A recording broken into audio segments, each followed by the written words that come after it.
Okay, so this is part 2 for section 5.4, and we're going to start with number 49.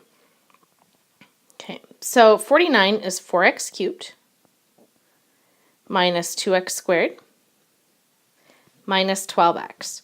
Okay, and with this problem, I told you, I think in the first part, that we always want to make sure that we're looking for a greatest common factor.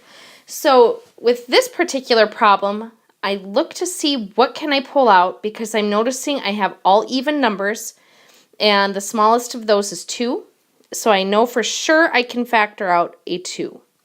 And then I also notice that there is an x in each term, the smallest of those being just x.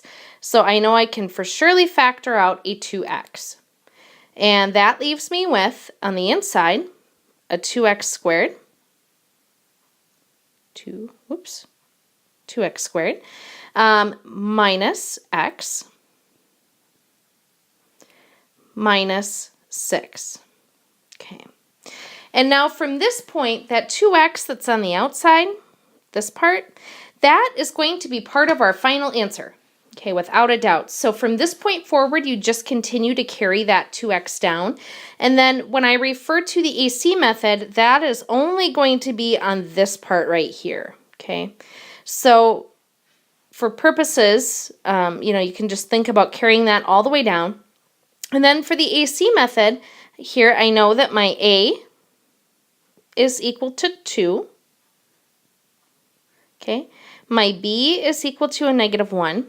And my C is equal to a minus 6. So I want to for surely here do my AC method.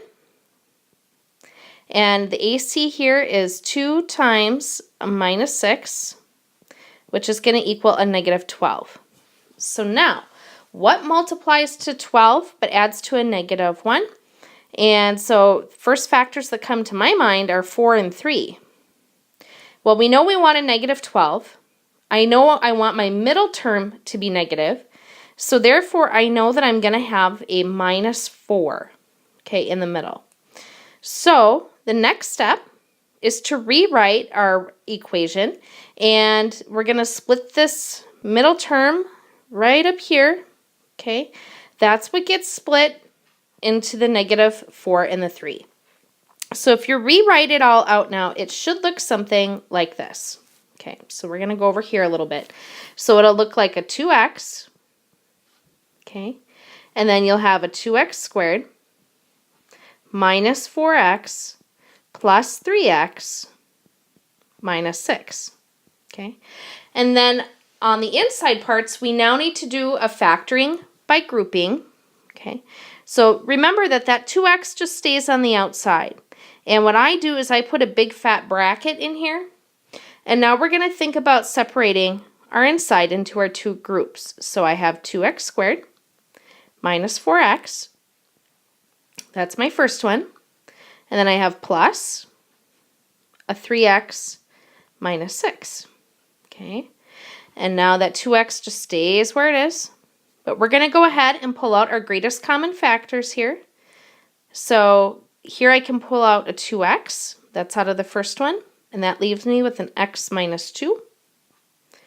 And in the second group, I can pull out a 3. And that leaves me with an x minus 2.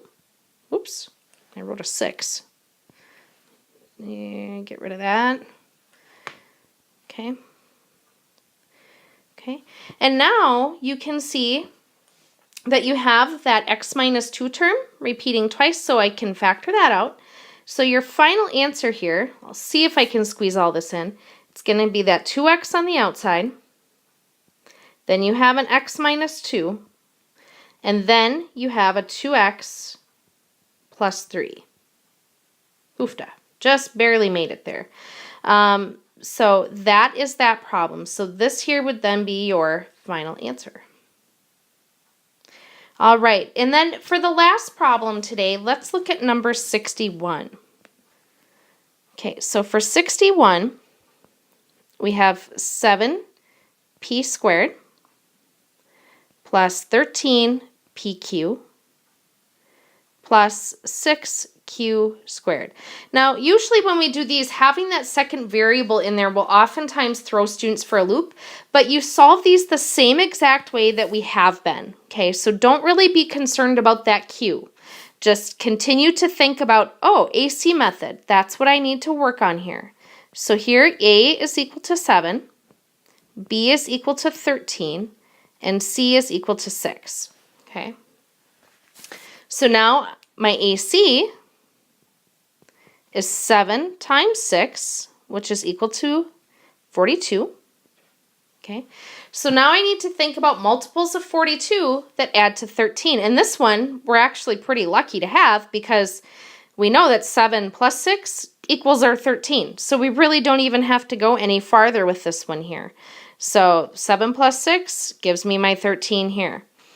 So I'm going to go ahead right away and just break this into its parts. So we'll say 7pq plus 6pq. So that's just breaking up that middle term from up here, plus 6q squared. And now we're also in luck here because all of our signs are the same, okay?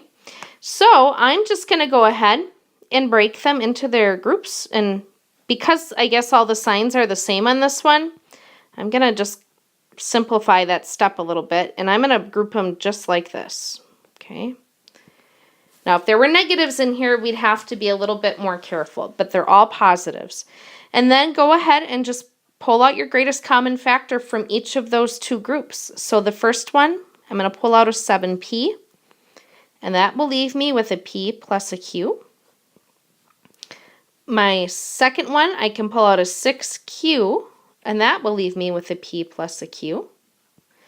Now you notice that you have that p plus q term that we can now pull out. Okay, and then we multiply by what's left, 7p plus 6q. And we're all done. That's it. So oftentimes, like I said, that second variable will be a little scary looking, but in reality, they're just the same. So, and you can always, FOIL these back out to make sure that you have what you originally started with too. That's a great way to double check these.